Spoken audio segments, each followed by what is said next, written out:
శ్రీమద్భగవద్గీత అధ్యాయము 18 కంటిన్యూషన్ అండి. దుఃఖమిత్యేవ యత్కర్మ కాయక్లేశభయాత్ త్యజేత్ సకృత్వా రాజసం త్యాగం నైవ త్యాగఫలం లభేత్. శరీరమునకు కష్టము కలుగునని దుఃఖప్రదముగా భావించి ఎవడు కర్మలను సన్యసించునో అట్టివారి సన్యాసము రాజసమనబడును. దానివలన అతనికి సన్యాస ఫలితము లభింపదు. కార్యమిత్యేవ యత్కర్మ నియతం క్రియతేర్జున సంగం త్యక్త్వా ఫలం చైవ సత్యాగ సాత్వికో మతః. అర్జున, విద్యుత్ కర్మలను ఆసక్తిని ఫలాపేక్షను వదిలి కర్తవ్యతా బుద్ధితో నిర్వర్తించుటయే సాత్విక త్యాగము. నద్వేష్ట్యకులశం కర్మ కులశేనానుషజ్జతే త్యాగీ సత్వసమావిష్టః మేధావీ చిన్న సంశయః. సాత్విక త్యాగి వివేకవంతుడును సంశయరహితుడును అయి తనకు సుఖప్రదములగు కర్మల యందు ఆసక్తి గాని దుఃఖప్రదములగు కర్మల యందు ద్వేషము గాని లేకయుండును. కులశబ్దములకు నేర్పు నైపుణ్యము అర్థము గ్రహించినచో సాత్విక త్యాగి తనకు నేర్పు కలుగుటచే సులువగు పనులయందు ఆసక్తి నైపుణ్యము లేనిచో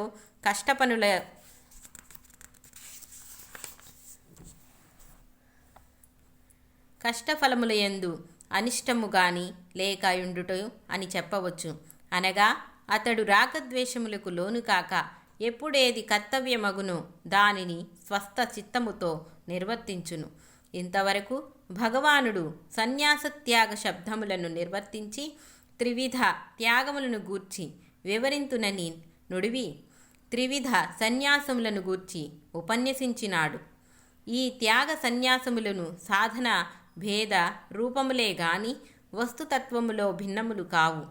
అందుకే రాగద్వేషములు వీడి ఫలాపేక్షను అహంకారమును దూరీకరించి కర్తవ్య భావముతో చేతనగుట కాకుండా అను వివక్షత లేక సర్వకర్మలు నిర్వర్తించుట సరియగు జీవిత విధానమని ఉద్ఘాటించుటయే భగవానుని ఉద్దేశము కావచ్చును. నహి దేవభృతా శక్యం త్యక్తుం కర్మాణ్యశేషతః యస్తు కర్మఫలత్యాగి సత్యాగీత్యాభిధీయతే. దేహదారులకు పూర్తిగా కర్మలన్నీయు విడుచుట శక్యము కాదు. కర్మఫలములను త్యజించువాడు త్యాగి అని చెప్పబడును. అనిష్టమిష్టం మిశ్రం చ త్రివిధం కర్మణః ఫలం భవత్యత్యాగీనాం ప్రేత్య నతు సన్యాసినాం క్వచిత్. సుఖకరము దుఃఖప్రదము మిశ్రమము కానీ కర్మఫలములు కర్మము యొక్క శుభాశుభములను బట్టి మూడు విధములు త్యాగులు కాని వారికి ఆ త్రివిధ ఫలములను లోకాంతరములందును జన్మాంతరములందును కూడా అనుభవనీయము లగును. త్యాగవంతులగు సన్యాసుల కన్నను ఎప్పుడును ఎక్కడను ఏదియూ లేదు.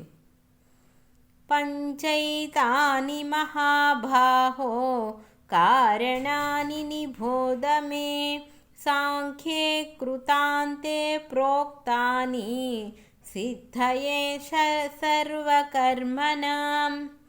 అర్జున, సమస్త కర్మలు చక్కగా నెరవేరుటకు దిగువను ఉదహరించిన 5 కారణములు గలవని సాంఖ్య సిద్ధాంతమునందు చెప్పబడినది. వాటిని వివరింతును, ఆలకింపుము.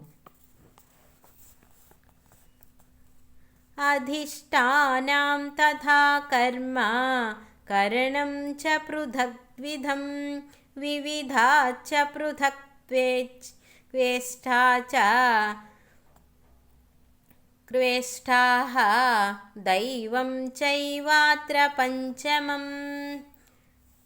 కర్మాచరణకు ఆధారమగు శరీరము, కర్తృత్వాభిమానమును వహించి అహంకరించు జీవుడు కర్మాచరణకు ఉపయుక్తమగు వివిధములగు పరికరములు, ఇంద్రియములు, ఆంతరంగిక పరికరములు, వస్తు బాహ్య పరికరములు, ఇంద్రియములనుకును బాహ్య పరికరములకును సంయోగ వియోగముల వలన ఏర్పడు వివిధ వ్యాపారములు, దైవము లేక విధి, శరీరవాంగ్మనోభిర్యత్ కర్మ ప్రారభతే నరః న్యాయం వా విహరీతం వా పంచైతే తస్య హేతవః.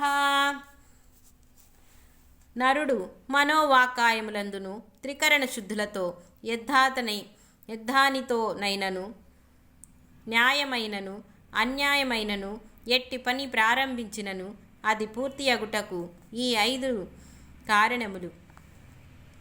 తత్రైవం తతి సతి కర్తారం ఆత్మానం కేవలం తు యః పశ్యత్యకృతబుద్ధిత్వాత్ న స పశ్యతి దుర్మతిః. ఇట్లుండ చేయు కర్మలకు ఆత్మస్వరూపుడగు తన్ను భ్రమ వలన కర్తగా తలచువాడిగి అవివేకి. అతని మనస్సు నిర్మలముగాక దుష్ట సంస్కారములచే మలినమగుటచే అతనికి సరియగు వివేక దృష్టి లేదు. ఇట నిష్కామ బుద్ధితో కర్మలాచరించు త్యాగికి అహంకార నాశన ఉపాయ ఉద్దేశింపబడుచున్నది. ప్రతి కర్మకు బాధ్యులకు వాటాదారులగు ఉండా 5వ వంతు బాధ్యత కూడా లేని తాను బాధ్యతనంతయు తలనెత్తుకొని వేసుకొనుట అవివేకము. తనకున్న పాలు కూడా త్రోసిపుచ్చి నేను కర్తను కాను నిజమగు కర్త ప్రకృతి లేక ఈశ్వరుడు అను దృష్టితో నిరహంకారి అయి వర్తించుట వివేకము.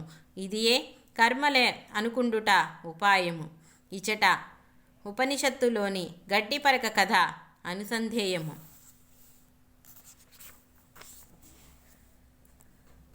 యస్య నాహం కృతో భావః బుద్ధిర్యస్య న లిప్యతే హత్వాపి సహిమాన్ లోకాన్ నహంతి న నిబధ్యతే.